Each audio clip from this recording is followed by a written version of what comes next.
खास मेहमान हमारे साथ जुड़े हुए हैं। जल्दी से हम अपने पैनल का रुख कर लेते हैं। कांग्रेस पार्टी की ओर से हरीश गोला जी हमारे साथ जुड़े हुए हैं। मैं जल्दी से उनका रुख करूंगी। हरीश गोला जी, अगर इसी पूरे इलाके का आंकड़ा हम देखें 2017 का, देखिए बहुत ही मुश्किल डगर है कांग्रेस पार्टी के लिए। प्रियंका गांधी ने मेहनत खूब की है, लेकिन पिछले चुनाव में सिर्फ एक सीट इस इलाके में कांग्रेस को मिली थी। इस बार कहा जा रहा है कि जमीन पर फिर आप लोग कमजोर साबित हो रहे हैं। असल मुकाबला सपा और बीजेपी में है। क्या उम्मीदें लेकर चल रहे हैं आगे? देखिए, हमारी उम्मीद जनता हित में है।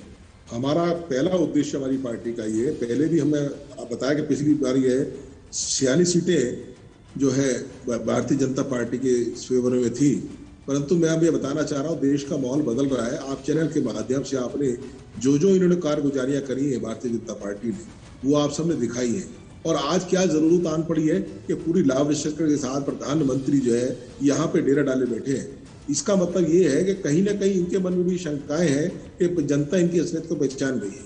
और मैं यहाँ दूसरी बात ये बात कहना चाहूंगा, सुप्रीत जी आते हैं, सुन लीजिए पहले शहीद किसानों की बात, जो किसानों ने जिस तरह से 700-800 दिए हैं वो खाली नहीं जाएंगी।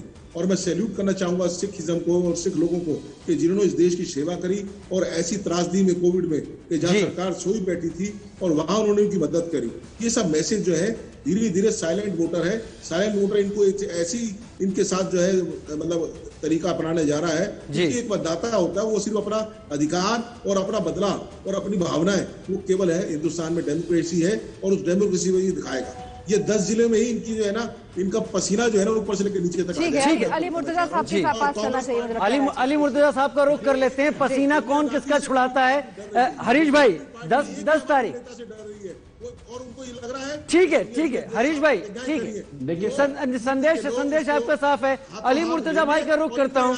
अली भाई अब से कुछ देर पहले हमारे वरिष्ठ सहयोगी अरविंद मोहन जी ने एक बात कही। उन्होंने कहा था कि चौथे चरण तक जब मुकाबला था तो सीधे समझ में आ रहा था कि समाजवादी पार्टी गठबंधन और बीजेपी के बीच है। ये 5वें चरण के बाद कुछ ऐसा दिखने लगा है जैसे कि मुकाबले अब त्रिकोणीय होते दिख रहे हैं या कहीं कहीं पर 4 कोण में भी बट रहे हैं। क्या आप सहमत हैं? और आपका कोर वोट बैंक जो है उसमें भी बंटवारा साफ दिखाई दे रहा है। तो ये हरीश जी, आपको अगर आवाज आ रही हो हरीश जी, समाजवादी पार्टी के प्रवक्ता को बोलने दीजिए।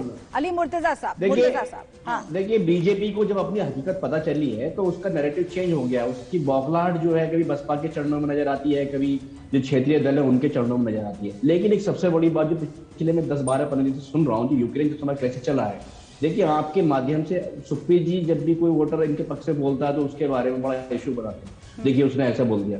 देखिए अभी आपके माध्यम से इस गोदी मीडिया के अलावा भी एक ऐसी मीडिया थी, आपका बड़ा चैनल, मैं सम्मान करता हूँ आपका, बड़े नहीं आप सम्मान कीजिए, लेकिन नहीं अली भाई ये चीजें तकलीफ देती हैं, ये चीजें तकलीफ देती हैं, इसलिए तकलीफ सुनिए। आप अपने तर्क को लेकर अगर किसी विशेषण के साथ सामने आएंगे तो मुझे स्वीकार नहीं है, क्योंकि फिर आप तर्कहीन हैं, फिर आपके पास कोई तर्क नहीं है। आप इन विशेषणों का ही अपने सामने एक आवरण रखिए। नहीं अली भाई, ये तर्क नहीं है, ये तर्क स्वीकार योग्य नहीं है। आप तर्कहीन हैं, आप घिसे पिटे तर्कों के साथ आगे बढ़ने की कोशिश कर रहे हैं। सुप्रीत जी के पास हम चलेंगे। सुप्रीत जी, वक्त चूंकि हमारे पास कम है। सुप्रीत जी, जो कहा जा रहा है कि आखिरी चरण आते आते बीजेपी कमजोर पड़ रही है, ये दावा किया जा रहा है आपके विपक्षियों की ओर से, और खास तौर से जो पूरा पूर्वांचल का इलाका है इसमें किसानों का मसला भी हावी रहा। क्या आपको लगता है कि किसानों का मसला अगर हावी रहेगा तो आपको नुकसान हो सकता है? क्योंकि अजय टेनी साहब के बेटे आशीष मिश्रा भी अब जेल से बाहर आ गए हैं, उसको लेकर के भी कुछ नाराजगी देखी जा रही थी। सुप्रीत जी। जी, सबसे पहले तो मैं अली भाई की बात का वो करता हूं। देखो अली भाई, हाँ। जब आपको शायद सुनाई नहीं दिया होगा कि सबसे बड़े पावरफुल नेता के बारे में बोला, मोदी जी के बारे में, यूक्रेन के प्रेसिडेंट है कि अगर वो बच्चे ने आपसे दिया है यूक्रेन के। सब आप लोग आज के दिन एक साथ इकट्ठे बोलेंगे तो कैसे, क्या मैसेज जाएगा जनता में, ये तो जरा सोचिए। आज वोटिंग का दिन है, आज जनता फैसला सुना रही है, आज भी आप लोग एक दूसरे के ऊपर बोल रहे हैं। एक एक करके अगर बात करेंगे तो समझदारी का परिचय आप देंगे। जी हाँ, समझदारी का परिचय दीजिए जरा आप हमारे दर्शकों को भी।